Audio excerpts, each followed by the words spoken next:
Assalamu alaikum everyone. Welcome to another episode of Ask Dental Views. I am Dr. Sundar Iftikhar and with me I have Dr. Abdul Samad Khan. Assalamu alaikum, sir. Walaikum Assalam.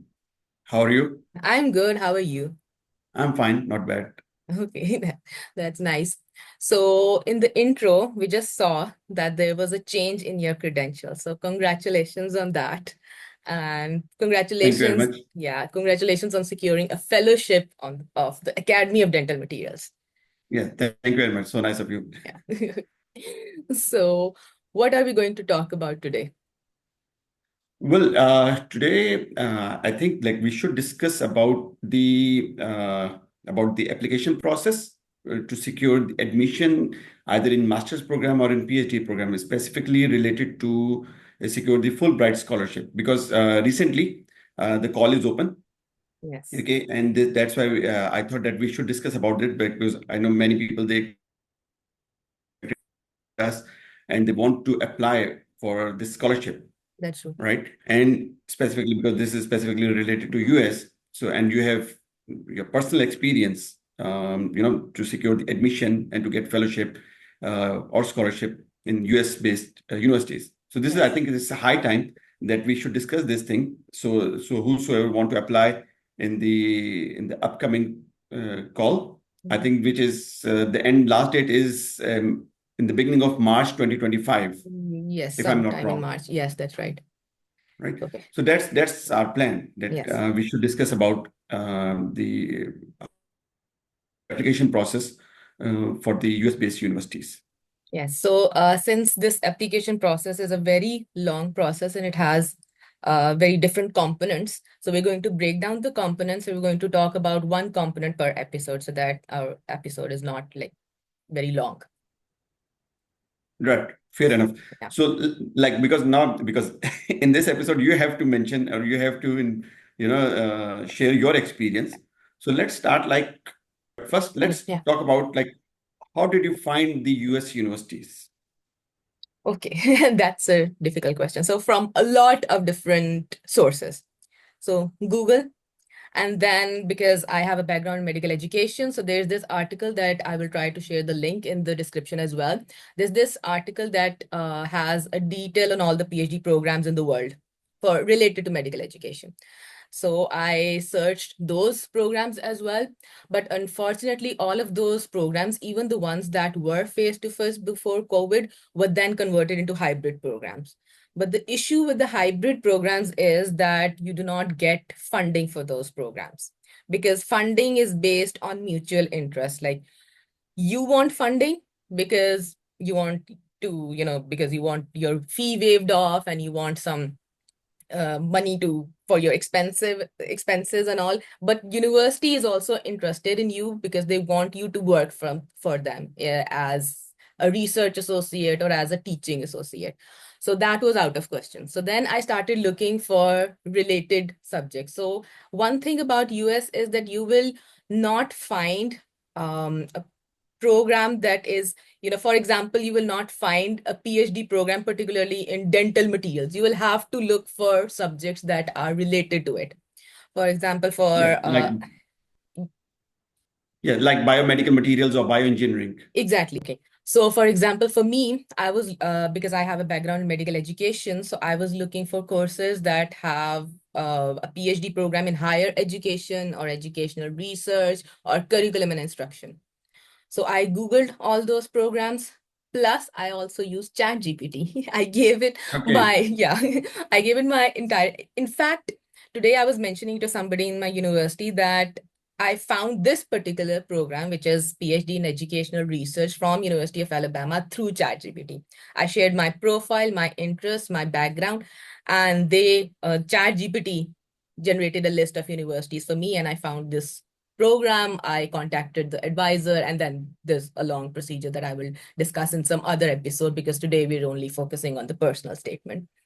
So I also applied for Fulbright as well. I was shortlisted for the interview, but due to some personal reasons, and those personal reasons were that I had to go to Glasgow to present my paper at the same time uh, during which the interview was scheduled. So I missed my interview. but I had not planned on taking the Fulbright scholarship because of, again, some other personal reasons. But I will discuss why I applied for Fulbright and how you can apply for Fulbright, and how applying for Fulbright is different from applying to a university directly. And again, I have Right. to, yeah. And this everything, my experience is based on it is just my individual experience, and nobody should, completely follow it because everybody's journey is individualized, and they should look for whatever is suitable for them. And it depends on whatever their professional goals are, whatever their personal goals are as well. Okay, I remember that you contacted a few other Pakistani dentists who secured Fulbright scholarship, and they shared their experience with you, I think so. Yes, not few, just one, which was Dr. Adil Anwar. And I'm really grateful to him because he was very supportive and he had all the right things to say. And I think half of the credit goes to him because he had very specific feedback to give on my personal statement and all, on my letter of recommendations, because it also depends on who you're choosing to ask for a letter of recommendation. So my Fulbright application and my direct university application was entirely different with respect to who I chose for my LORs and why I chose them, and what I wrote in my personal statement as well. Okay, so okay, Yes, let's and just before. to be sure, Dr. Adil Anwar has completed his, I think he has completed his PhD, and he is a Fulbright scholar. He's a Fulbright, currently working in Lahore. Yes.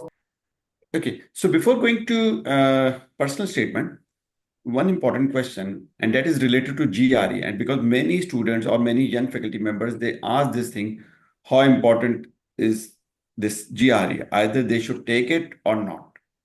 Okay. So So, just very briefly, if you tell, like, yeah, so if I so in one line, yes, it is necessary to take GRE for Fulbright, but it is not necessary to take GRE if you're applying directly to universities. You can even ask them to waive off your GRE requirement directly to the university, but Fulbright will never waive it off. Fulbright.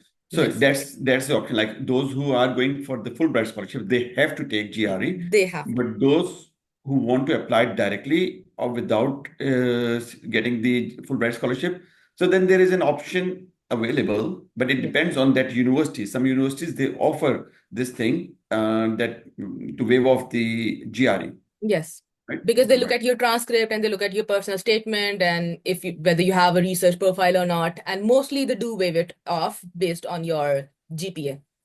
And for somebody who's applying for a PhD, they have a good GPA.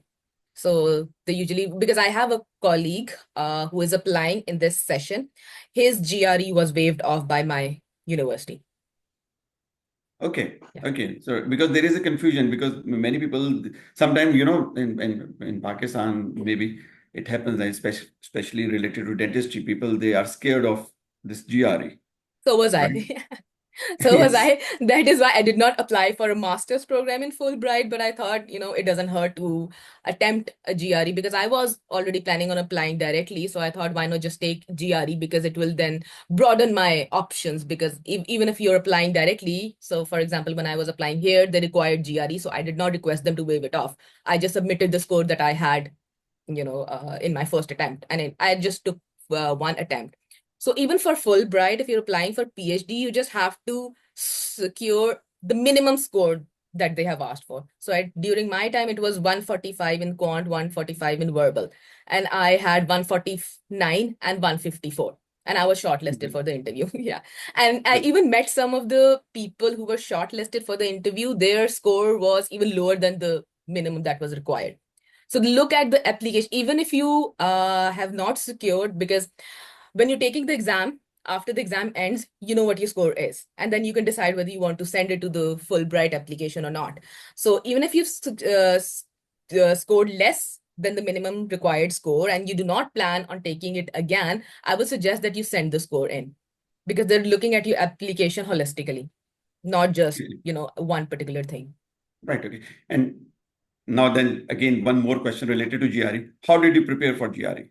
Yes, again, thank you, Dr. Adil Anwar, because so I was preparing from different resources on YouTube, but then he shared there's this website called Scholars Den.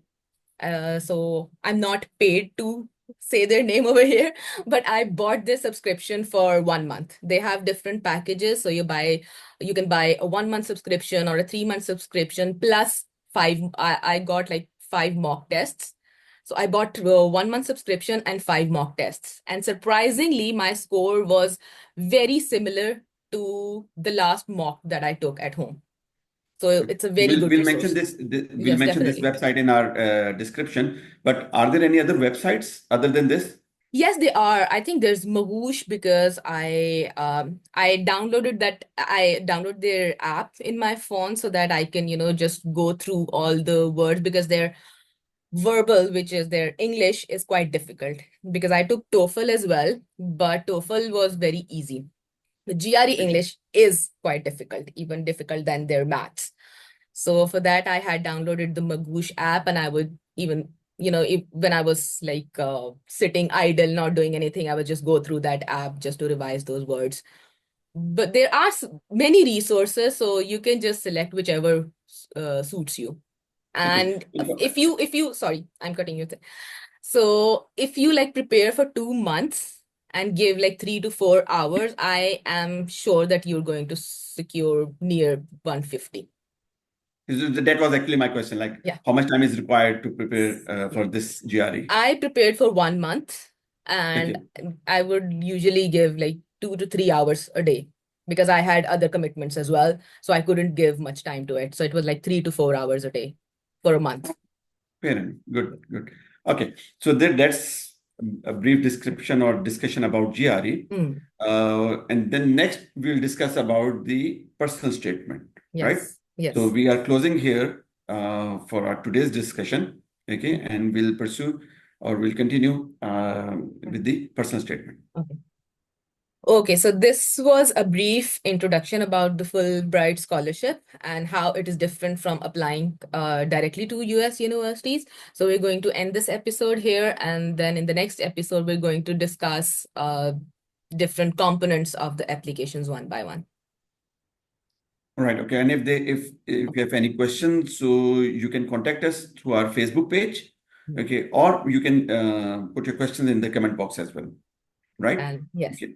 Yeah. Okay. Thank you very much. Thank you, Sandesh, for sharing your experience. And let's discuss about the personal statement in next episode. sure. I love this.